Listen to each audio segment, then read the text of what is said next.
Si vous trouvez un fils dont le prince Thésée, mon âme, en son effroi, s'était bien abusée, il ne choisira point de chemin criminel quand il voudra rentrer au trône paternel, madame, et ce sera du moins à force ouverte qu'un si vaillant guerrier entreprendra ma perte. Mais dessus ce vieillard, plus je porte les yeux, plus je crois l'avoir vu jadis, en d'autres lieux. Ses rides me font peine à bien le reconnaître. Ne m'as-tu jamais vu? Seigneur, cela peut être. Il y pourrait avoir entre 15 et 20 ans. J'ai de confus rapports d'environ même temps. Environ ce temps-là, fis-tu quelques voyages? Oui, Seigneur.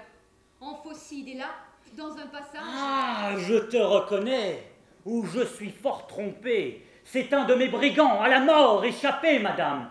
Et vous pouvez lui choisir des supplices. S'il n'a tué Laüs, il fut un des complices. C'est un des bons brigands. Ah, que me dites-vous? Je le laissais pour mort et tout, percé de coups. Quoi? Vous m'auriez blessé? Moi, Seigneur?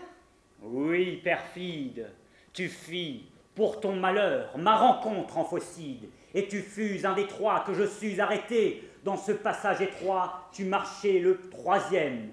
En faut-il davantage? Si de mes compagnons vous peigniez le visage, je n'aurais rien à dire et ne pourrais nier. 16 ans, à ton avis, m'ont fait les oublier. Ne le présume pas. Une action si belle en laisse au fond de l'âme une idée immortelle.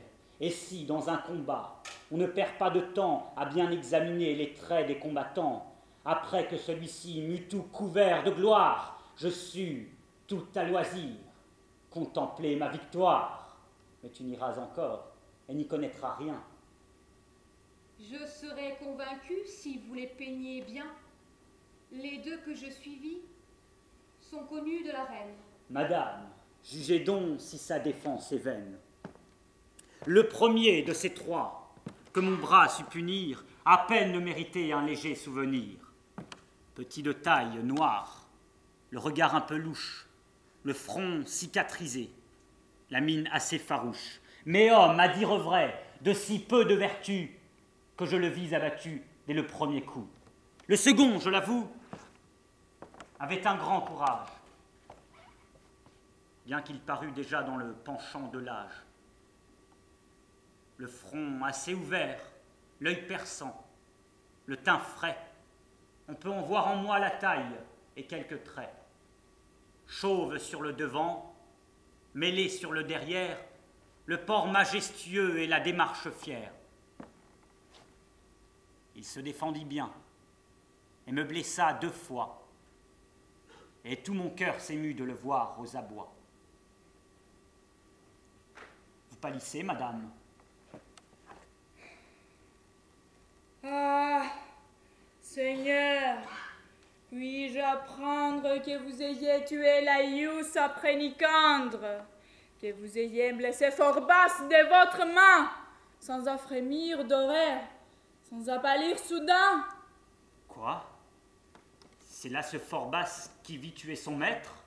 Vos yeux après 16 ans l'ont trop su reconnaître, et ces 2 compagnons que vous avez dépeints de Nicandre et du roi portent les traits empreints. Mais ce furent brigands dont le bras... C'est un conte dont Phorbas aurait-il voulu cacher sa honte. Une main seule, hélas, fit ces funestes coups, et par votre rapport, il partirait de vous. J'en fus presque sans vie un peu plus d'1 année. Avant ma guérison, on vit votre hyménée. Je guéris et mon cœur, en secret mutiné, de connaître quel roi vous nous aviez donné, s'imposa cet exil dans un séjour champêtre, attendant que le ciel me fît un autre maître. Seigneur, je suis le frère ou l'amant de Dircée, et son père ou le mien, Prince, de votre main percée. je vous entends. Il faut venger ce père.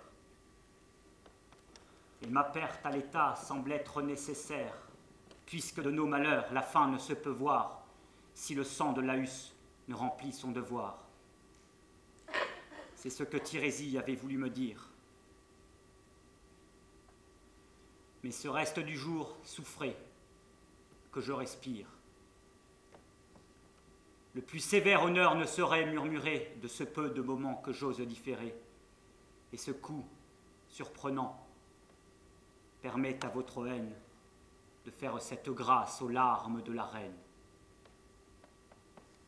Nous nous verrons demain, Seigneur, et résoudrons. Quand il en sera temps, prince, nous répondrons. Et s'il faut, après tout, qu'un grand crime s'efface, peut-être aurez-vous peine à reprendre son rang, qu'il ne vous ait coûté quelque peu de son sang. Demain, chacun de nous fera sa destinée.